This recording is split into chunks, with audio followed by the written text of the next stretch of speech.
नमस्कार मित्रांनो, आज आपल्यासमोर गणितातला एक छानसा प्रश्न आहे. If 2x upon 1 plus 1 upon 1 plus x upon 1 minus x is equal to 1 then x is equal to question mark. तर दिसायला जरी किचकट प्रश्न असला तरी फार सोपा आहे. तर सोडवण्याचा आपण प्रयत्न करूया. सगळ्यात पहिल्यांदा काय करायचं, इथला 1 मायनस एक्सनं पहिल्यांदा 1ला गुणून खालचा भाग सॉल्व करूया. मी आधी हा भाग लिहून घेतो.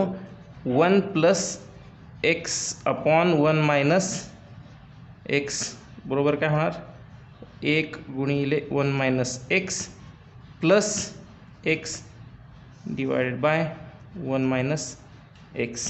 मग याचं उत्तर येईल 1 minus x plus x upon 1 minus x.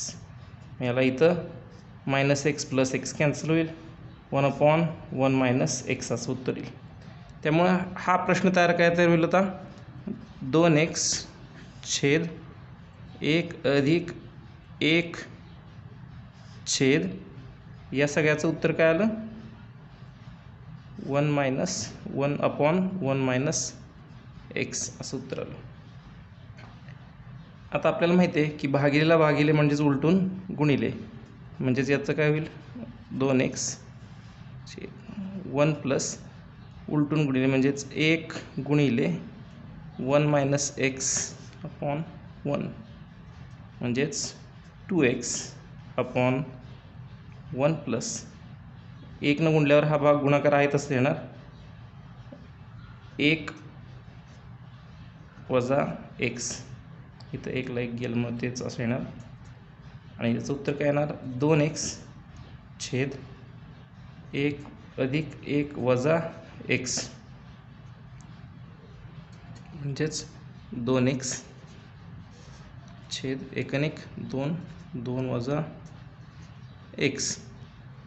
आणि या सगळ्याचं उत्तर आपल्याला काय सांगितले 1 असं आहे. याचा अर्थ याचं उत्तर जर 1 आहे, हे मी असं लिहितो, याचं उत्तर जर 1 आहे तर 2x बरोबर 1 गुणिले 2 वजा एक्स म्हणजेच 2x बरोबर 2 वजा एक्स.